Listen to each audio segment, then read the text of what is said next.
हरियाणा में बीजेपी और कांग्रेस दोनों ही दलों के चुनाव घोषणा पत्र को देखें तो इसके 4 टारगेट वर्ग नजर आते हैं। किसान, पहलवान, नौजवान और गरीब।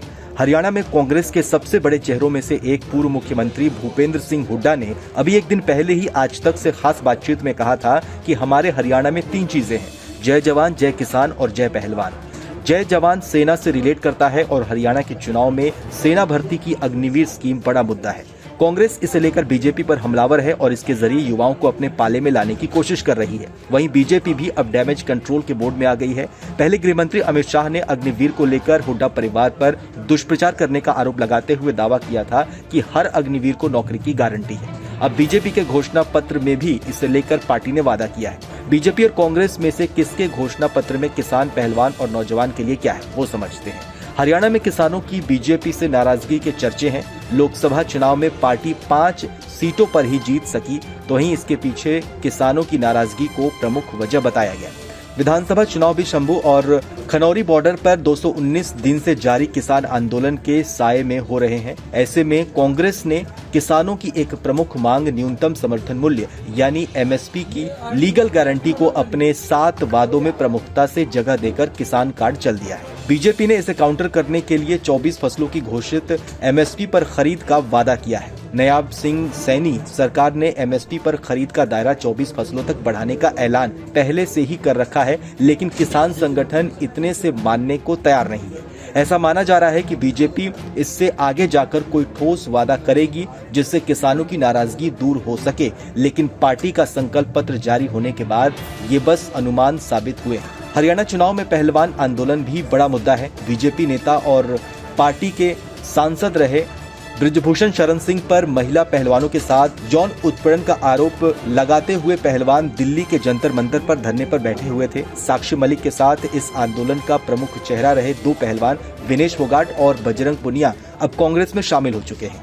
कांग्रेस ने विनेश फोगाट को जुलाना सीट से चुनाव मैदान में भी उतार दिया है। कांग्रेस बृजभूषण शरण सिंह के हालिया बयान को भी हरियाणवी अस्मिता से जोड़कर खेल खिलाड़ी और जाट के बीच लेकर जा रही है, जिससे उन्होंने विनेश को पेरिस ओलंपिक के फाइनल मुकाबले से पहले अयोग्य ठहराए जाने को लेकर तंज किया।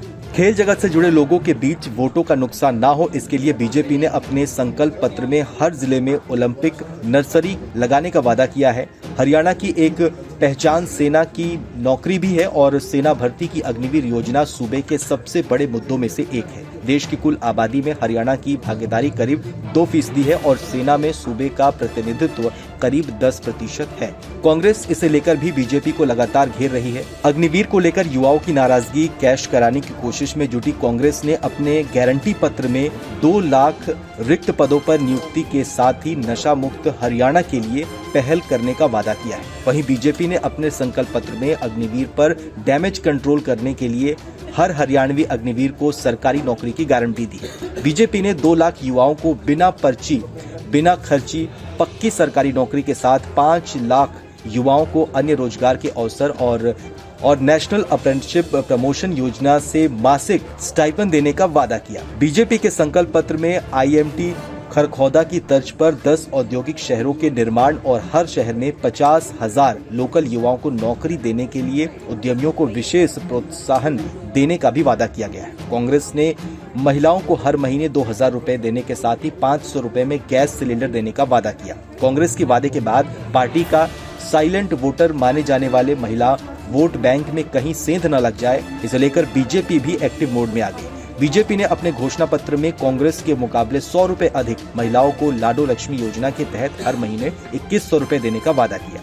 बीजेपी के संकल्प पत्र में कॉलेज जाने वाली ग्रामीण क्षेत्र की हर छात्रा को स्कूटर देने का वादा किया गया। कांग्रेस ने अपने घोषणा पत्र में गरीबों को 100 गज का प्लॉट, 3,50,000 रुपए की लागत वाला 2 कमरों का घर देने का वादा किया। कांग्रेस ने वृद्धावस्था, दिव्यांग और विधवा पेंशन की राशि 6,000 रुपए करने का भी वादा किया। बीजेपी ने अपने घोषणा पत्र में शहरी और ग्रामीण क्षेत्रों में 5 लाख आवास के साथ ही सामाजिक पेंशनों में डीए और पेंशन जोड़ने वाले साइंटिफिक फॉर्मूले के आधार पर वृद्धि करने का वादा किया है।